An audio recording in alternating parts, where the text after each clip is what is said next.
Okay, so trim. Now I've done a couple other videos on this particular trim job. It's kind of detailed, so it requires more than one video. Today I'm going to kind of go over this. I call it the 4-foot detail because it's 4 feet high, and it's used on most of the rooms in the house. I've also done this kind of stuff, and then the same thing in the back there in the master bedroom, and then I'll do, and the details are a little bit different, and then I'm going to do a wall like this in the office. But anyway, yeah, so this 4-foot detail, as a base, I use 1/4-inch birch plywood. It's not really 1/4 inch, it's actually 3/16, but like anything in lumber, it's never the dimension it's called out, but it's 4 foot by 8 foot sheets. And it's birch, it's real paintable. Birch paints up real nice. Now I've got smooth wall. I don't have texture on my walls. I've done the smooth wall finish. So, probably I could get away with not putting the plywood on, and then this would be drywall here, and it would get painted. But I'm putting on semi-gloss oil paint on the trim, and so it might look a little bit different, especially when there's large areas of it. So I just, the plywood's like $22 a sheet. So I just put the plywood on first. Now there's some areas, like under the windows I didn't, because nobody's really going to notice. There's a small area here on the side of the window. I didn't put the plywood on first. So there are a couple areas. If it's a small area, it's nobody's probably going to notice. Obviously, if you had texture on all the walls, then you'd have to cover everything with plywood, because you don't want to see texture, in here. It would look kind of weird. And remember, when you put on semi-gloss paint, everything shows up worse. It shows if there's any imperfections, whatever they are, it's going to show. So anyway, yeah. So 1/4-inch plywood, and then everything I do, all my trim is up off the floor. I use like a couple of shims. The butt end of them, whether it's like 5/16 or maybe 3/8. So I'll set the plywood on a couple of those and get the plywood off the floor. And then I do a 1x4, which is up off the floor. And I do another one up here. And the reason I do that is, so the top of this 1x4 here is 11 5/8 inch off the floor. And the reason I did it that way is when I create this base molding, which is, the base molding is this molding plus 1x8 and then a base cap molding on top, I want a little bit of reveal here, right? I don't want just a tiny bit. I could have more than this. It's up to you, so you could maybe put it at the top of this at 12 inch, 12 and a half, 13. You would just get more reveal here, but I figured this was enough here. It's, I don't know, maybe 3/4 of an inch. So anyway, so that's why this ended up at 11 5/8. And so, so this is that 1x4 over there. Okay, so I put those on, put the plywood on, then I put those on, and then I put the uprights. Now, the uprights are the same length everywhere in the house that I have this detail, right? So these are, I don't know, 31 and 13/16 or whatever they are. I don't remember exactly. So I cut all of these to do an entire wall. I kind of do these walls in sections, instead of doing all this part all the way around and then coming back, because I get kind of bored cutting all these moldings and stuff. It's a lot of pieces to cut, right? So I just do it in sections. I'll do like this piece. I did that section there. I did this section here. Like that. Yeah. So anyway, so I cut these. So I'll cut whatever I need, and then as far as figuring out your spacing, that's based on the length of the wall. So these sections look good when you want to stay less than like 14 or 15 inches. These are, I think, around 13 1/4. Depends on the size of your wall. Now, this is a bigger wall over here, and it was also floor to ceiling. So I think these sections here are like 15 inch, but you don't want to really go over 15. It starts looking too big, especially the ratio of the width versus the height. You don't want them to be too wide. It just doesn't look right. Now up here I want a little more. Here I want around 17 inches because I'm doing a whole big wall, right? So it looks okay aesthetically. You know, you got to think about aesthetics, right, when you're doing your layout. And then I didn't want these to be the same as this because I wanted this, oh, the camera's focusing on my hand now, sorry about that. Anyway, yeah, so I wanted to maintain this detail throughout the room, which I do, you know, all the way around, and it goes to here. This is where the kitchen cabinet starts, so this is all kitchen cabinets. This is kitchen cabinets, but then the detail starts here and goes all the way around. So I wanted this to be different than this. I wanted to keep this, what I call 4-foot detail, and then do something above that. Now in the master bedroom, I just did the whole wall that way, even though I did do the 4-foot detail in you know, in the rest of the bedroom, just to change it up a bit, right? So, and same thing in the office. When I do the office, I'm not going to do the 4-foot detail and then a different detail up above. The detail will be different than this. I have a different pattern than the other two rooms, but I'm going to do full height like this. So anyway, so getting back to this detail here, so I'll cut, usually what I do is I'll cut one, and then I'll cut one on the other end. This happens to be an outside corner. I do miter my outside corners. I counted all my quarters, I set my table saw, and I ripped, so I already knew the length. Like I said, I think it's 31 and 13/16, I think is the height.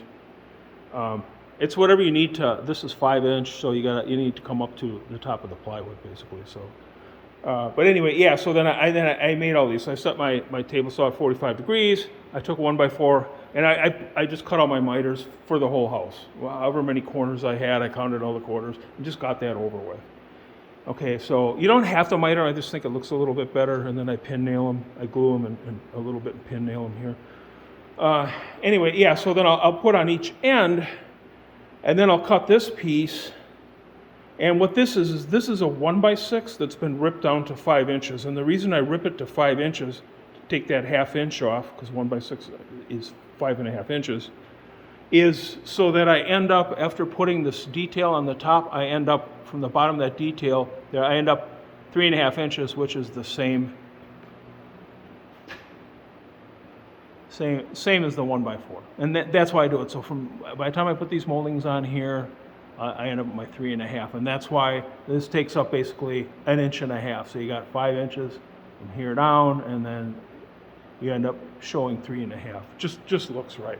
I mean, do you have to do it? If you didn't, you'd have 4 inches on top. I don't know. It's not the end of the world, but I just want it to be the same. So I ripped this to 5 inches. And then I also miter these outside corners, so this is mitered here. And then I'll set this on top, so at least it's sitting. So these are installed, this one, and then your end one, whether it's a corner or the end of a wall, whatever it is. And then you can just add these underneath, and if this sags down a little bit, you just push it up, and then you can come back. And then after you got them all of these in, then you can nail this into your studs. Now, getting back to spacing, yes, I try to stay in that 12, 13, 14-inch width range. Sometimes you can go to 15 if it's a big enough wall, because it looks right. It's proportionate to this height here. So you measure your wall, and then you got to measure how many of these you're going to have. So you say, okay, let's see, let me try 7 sections. Oh, this is 7 sections. Or I might say, let me try 8 sections. I add up the width of 8 of these, which would be 8 times 3.5 inches. Would actually be 9, because when you have 7 sections, you actually have 8 pieces, because you got a start piece and an end piece. So you got 1, 2, 3, 4, 5, 6, 7, 8, but it's 7 sections. Right, so then you go 8 times 3.5, and then, so that, what is it? That's like, it's like what, 27, 31.5, something like, whatever is 8 times 3.5, right? And then you subtract that from the total length of the wall, including, you got to also add, you're not measuring to here, but you're actually measuring to here, because that's where this is going to start. So you got 3 This is 11/16 thick, the MDF, and then this is 3/16, so that makes a total of 7/8. So you got to go past the wall 7/8, right? So whatever that total length is, you subtract 8 times 3.5. Whatever that number is, you divide that by 7, and you see, does it fit that range? You know, that aesthetically pleasing width, you know, range. Is it, you know, somewhere between 12, 14, 14.5 inches, you know, maybe up to 15 if it's a bigger wall.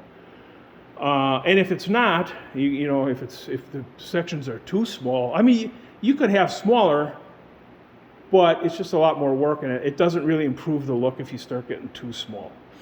So anyway, yeah, so then you'd say, okay, that's fine, or no, I need to have either less sections, so now I need to divide it into 6 sections, so it would be 7 times 3.5, or I need to have more sections, I need to have 8 sections, so you go 9 times 3.5, and then, you know, measure the total length of the wall, add the bit at the end.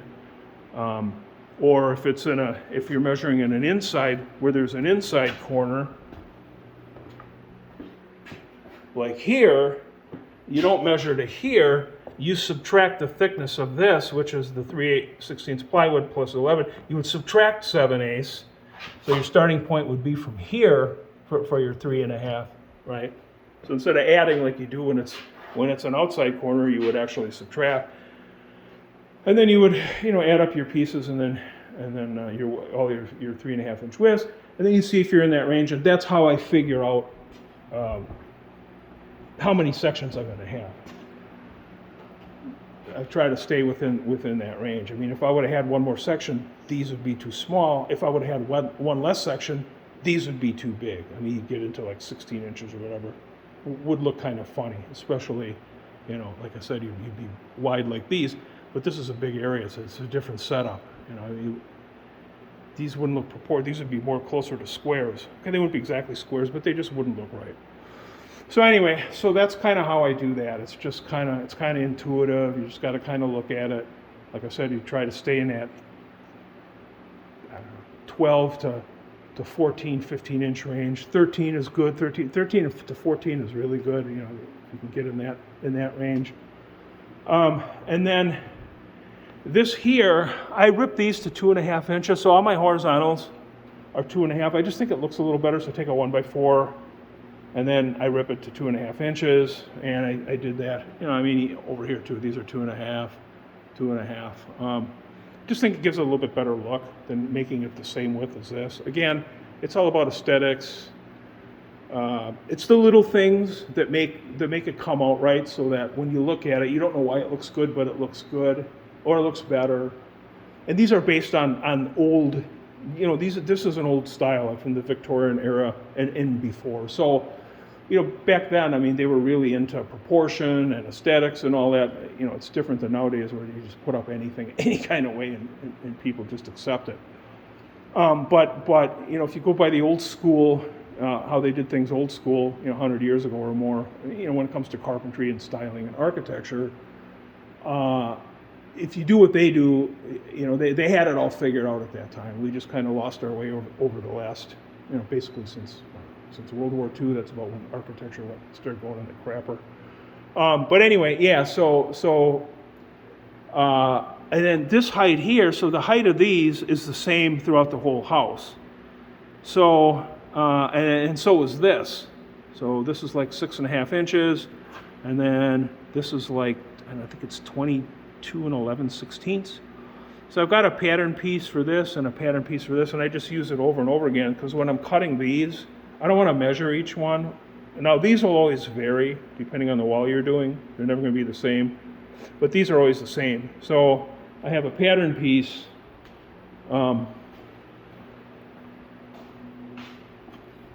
Yeah, 22 and 11/16. So this is my pattern piece for all those. And then I have my 6.5, which is my pattern piece for, and I put X's on it so I know this is the pattern. I don't get it mixed up with ones that I've traced from this one. Because I don't measure when I have a long stick of molding. So if I bring a 16-foot stick of this panel mold, this is what I'm using. It's a panel mold. It's like, I don't I think it's 3/4 by, is it 3/4? Maybe it's 11/16 by 1 1/8.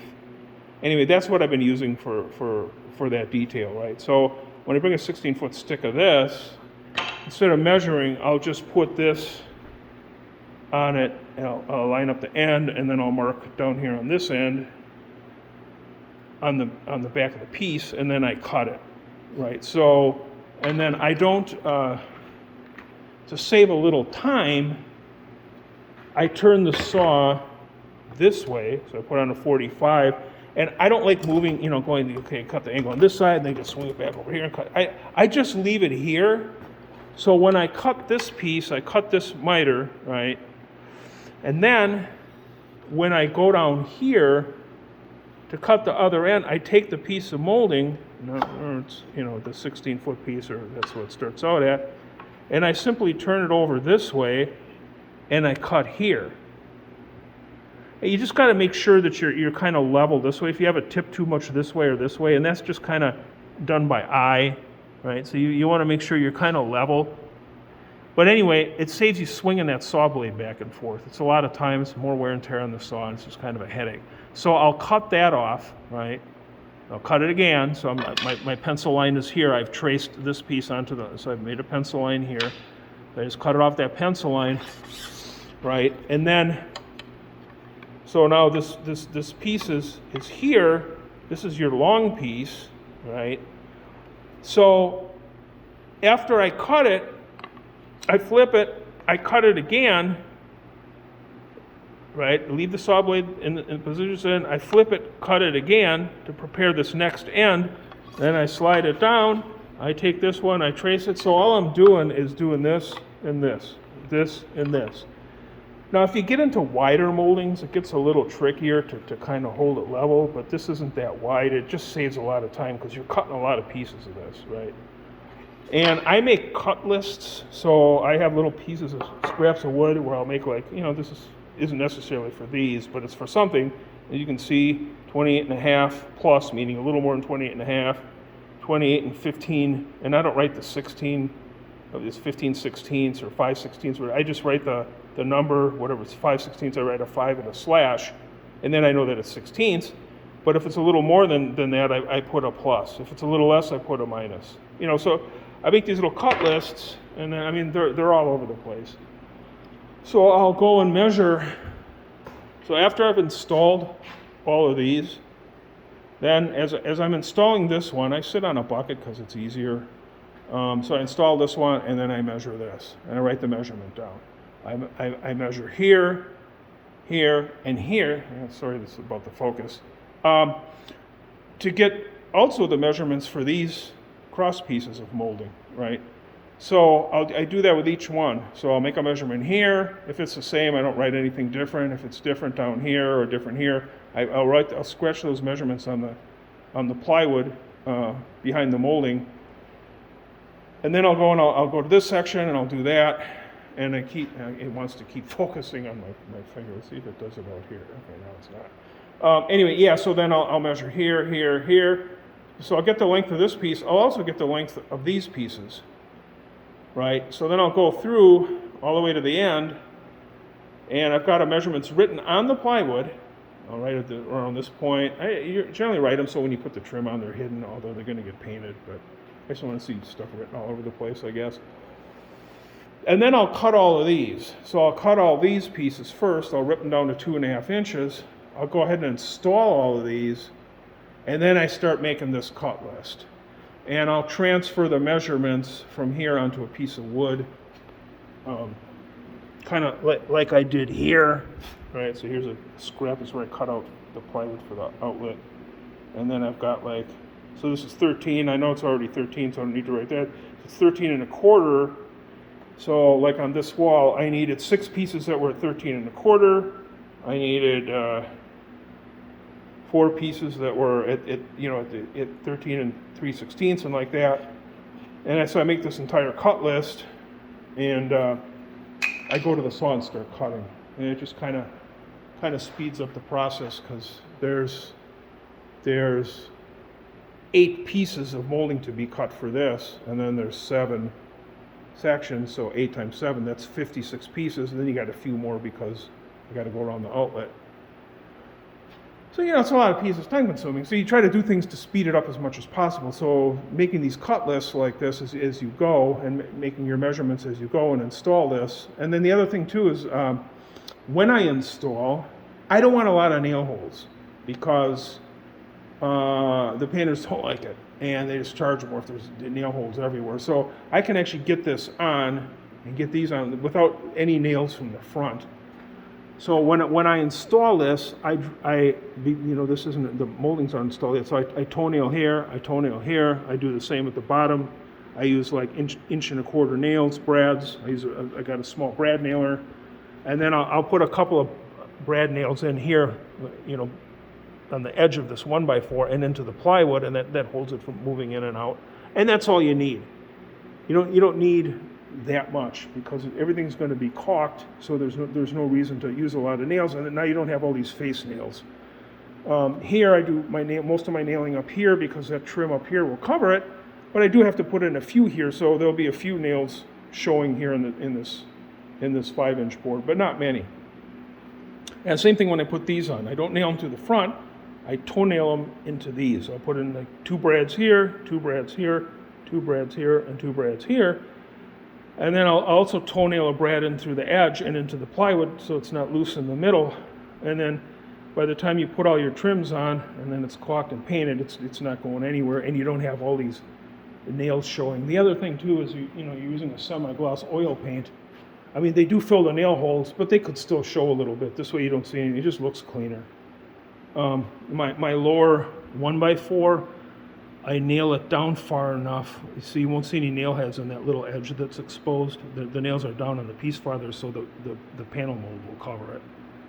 Something to think about. You just don't want to have a lot of nails, and that's with all my trim. I mean, I've got like 4 nails holding this casing, and then plus the nails that I go into the door jamb with. But the nails that go into the 2x4 in the wall on this edge of it, I've got like 4. That's all you need.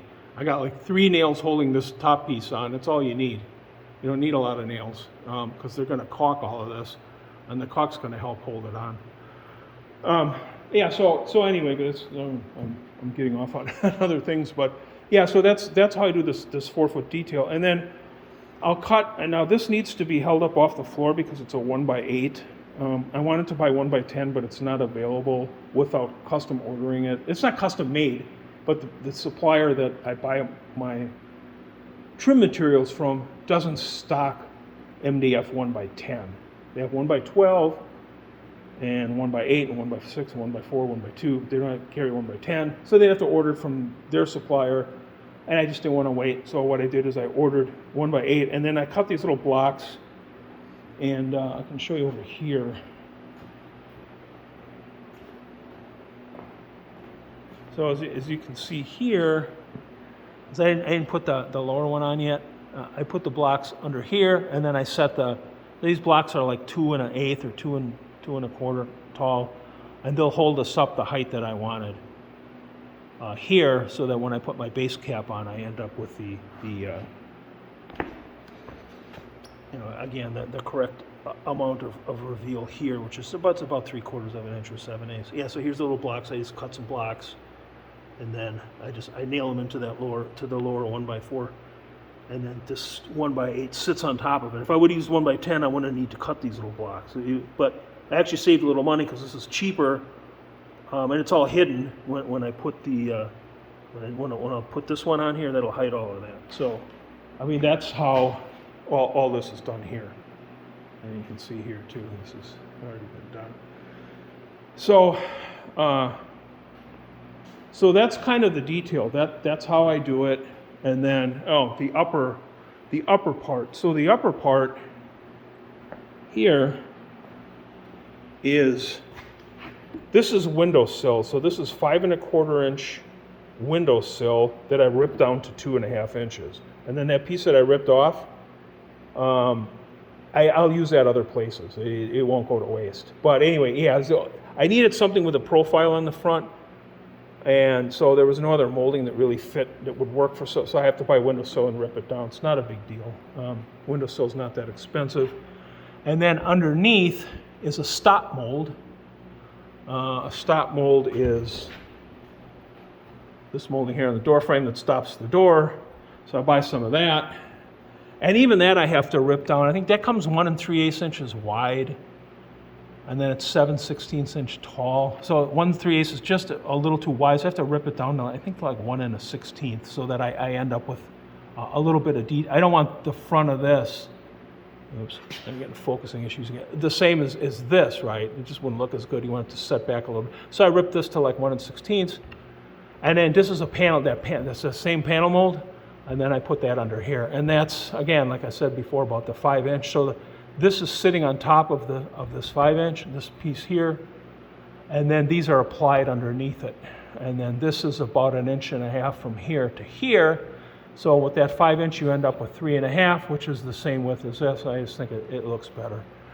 So that's kind of how the detail, that's how that detail looks. And then I do cut little pieces to return instead. I don't just chop this off. I don't think it looks good. The same thing here. So you cut little returns here. So it ends up looking like that. So it's this here. This is windowsill. See, it's got that little profile on one side, and that's why I rip it to 2.5 inches. I put that on, and then this is upside down now. And then here's window stop that I've ripped down to, I think it's about 1 1/16, or maybe 1/8. I don't remember. I'd have to measure it, and I can't hold my tape measure and this phone at the same time. Anyway, yeah, so this is here, but it's pulled back a little bit from this edge.